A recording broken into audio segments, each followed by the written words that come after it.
It's called South of Midnight. It came out April 8th on PC and Xbox X and S. It's a third person adventure game.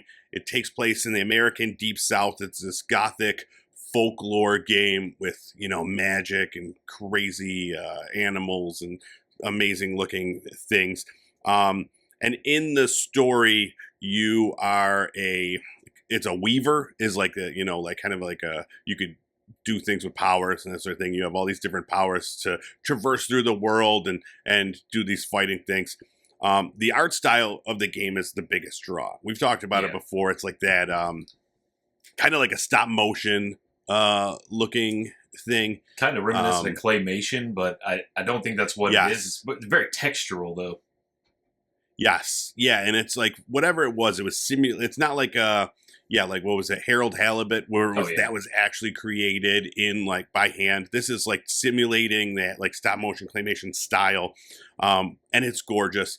And I was like going into this, I was skeptical. Everything I saw about it, I was like, I don't know, it doesn't look that like fun. The gameplay doesn't look great. And then I started playing it, and the story, it's such a great story. The characters in it are so well written and so well acted. And then the soundtrack, I'm calling it right now. This will win best soundtrack of the year. I'm like listening to it when I'm not playing the game. I'm like putting it on. It's like jazzy, like Zydeco, like it's really a great soundtrack.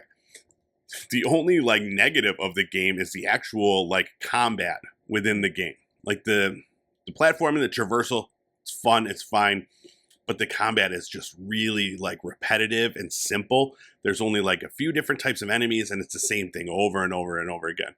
And every review that I've seen, it's saying the same thing. Basically the same thing I'm saying, that it's just like such a great game, story-wise, art-wise, everything.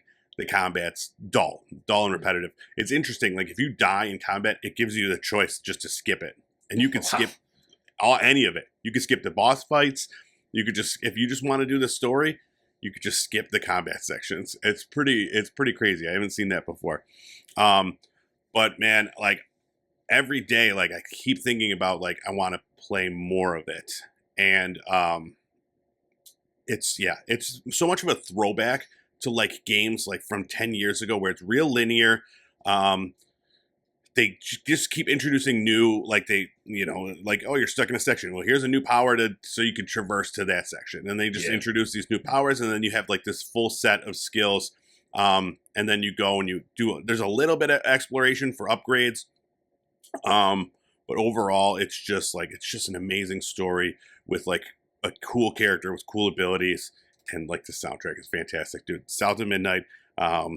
It's one of my favorite games I've played this year so far. It's only got a 70, I think it was like a 77 on Metacritic. So not bad, not like amazing, but it's got me. Like I was really looking for one of these, just kind of a real simple, like a linear game that I could just go through and enjoy playing it. And like, specifically in this one, being in that world with all these super like cool characters. There's like this giant alligator and this huge talking catfish and a huge man like that's a tree. Like it's awesome. I'm like so looking forward to it. I'm only on like chapter 5. But like I'm so excited to go back and play some more. So it's on Game Pass. That's why I'm playing it. So if you have access to it, check it out. Yeah. Yeah, that's what afforded me the ability to play that. And had it not been on Game Pass, I would not have. I've got it. Like I said, I was down on it before I saw it. But yeah, dude, I love Game Pass. I love Game Pass so much. Yeah. It's such a great thing. So yeah,